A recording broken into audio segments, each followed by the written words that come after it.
Tunaona kama taifa letu kuna trend moja ambao sisi kama waadhiriwa tunakuwa na wasiwasi kiasi. We are somehow afraid, and we are seeing the government and the opposition, they are playing the same game unknowingly.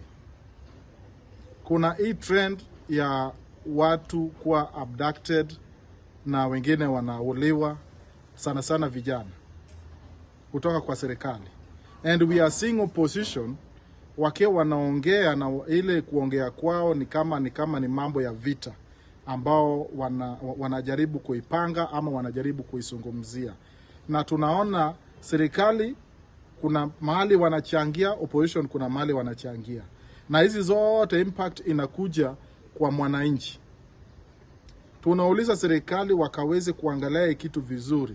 Kwa maana wakati vijana wanafeel ya kuwa wanakuwa abducted na wanauliwa, wasiwasi inakuwa, parents pia wanainuka.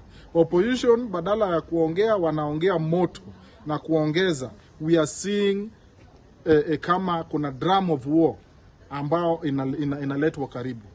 Tafadhali, the government, you have all the machineries.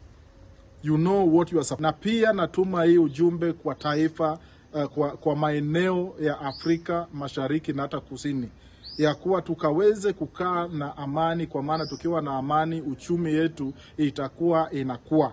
Hakuna mtu mwekezaji anaweza akawekeza mali yake pale ambao kuna vita. Uganda, Tanzania, Ethiopia, Burundi, Rwanda, tukaweze kukua katika hali ya kuembrace amani, na tukaweze kukua na dialogue ili watu wakaweze kuishi maisha ambao ni mazuri, nchi ambao kuna amani na hakuna mambo ya vita na hizi mambo mengi, kwa maana hayo ndio yanaleta hao wakimbizi wakaweze kukimbia kwenda kwa nchi moja au lingine. Tungependa kuona maeneo yetu East Africa Community ikaweze kuwa maeneo ambao hakuna vita.